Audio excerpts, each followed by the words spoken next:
श्री स्वामी समर्थ. संक्रांतीबद्दल तुम्हाला माहिती आहे काय? संक्रांत म्हणजे काय असते, या सणाला एवढे महत्व का असते हे जाणून घेऊया. पण त्याआधी आपल्या या ओढ स्वामी सेवेची या चॅनेलला सबस्क्राईब केला नसाल तर नक्की सबस्क्राईब करा. 14 जानेवारी 2026 रोजी मकर संक्रांत आहे.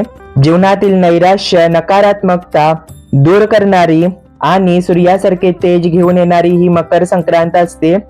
संक्रांतीचा उत्सव हा निसर्गाचा उत्सव आहे. पौष महिन्यात सूर्य मकर राशीत प्रवेश करतो, म्हणून या उत्सवाला मकर संक्रांत असे म्हणतात. संक्रांतीचा अर्थ म्हणजे संक्रमण. संक्रमणाचा अर्थच आहे की पुढे जाणे. सूर्य आपली पृथ्वीकडील परिभ्रमणाची दिशा बदलतो.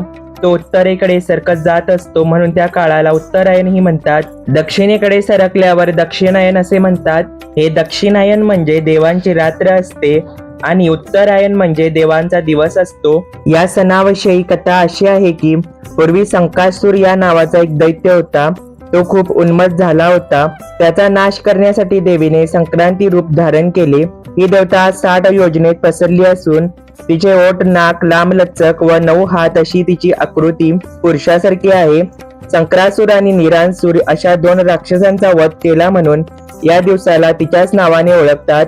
दरवर्षी ह्या देवीचे वाहन, उपवाहन, अंगावरील वस्त्रे, कपाळाचा टिळा, हातातील आयुधे, तिचे रूप, राशन करायच्या वस्तू बदलत असतात, अशी आख्यायिका आहे.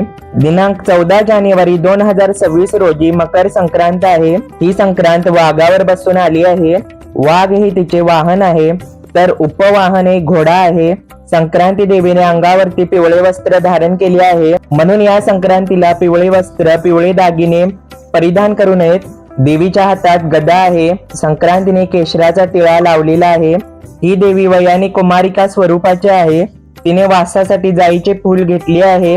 ती पायसाचे प्राशन करत आहे, म्हणून या दिवशी दूध आणि दुधाचे पदार्थ ग्रहण करू नयेत. संक्रांती देवी सर्पजाती स्वरूपात मोती धारण केलेली आहे व तिचे नाव मंदाकिनी आहे. ही संक्रांती देवी पूर्वेकडून पश्चिमेकडे जात आहे. या देवीचे तोंड वायव्य दिशेला आहे. 2026 ची ही संक्रांत अत्यंत शुभदायी आहे. या संक्रांती दिवशी स्नान, दान, धर्म, तर्पण करावे. अशा प्रकारे ही मकर संक्रांतीची माहिती आहे. तर ही मकर संक्रांतीची माहिती तुम्हाला कशी वाटली ते कमेंट करून नक्की सांगा. आवडली तर लाईक करा. श्री स्वामी समर्थ.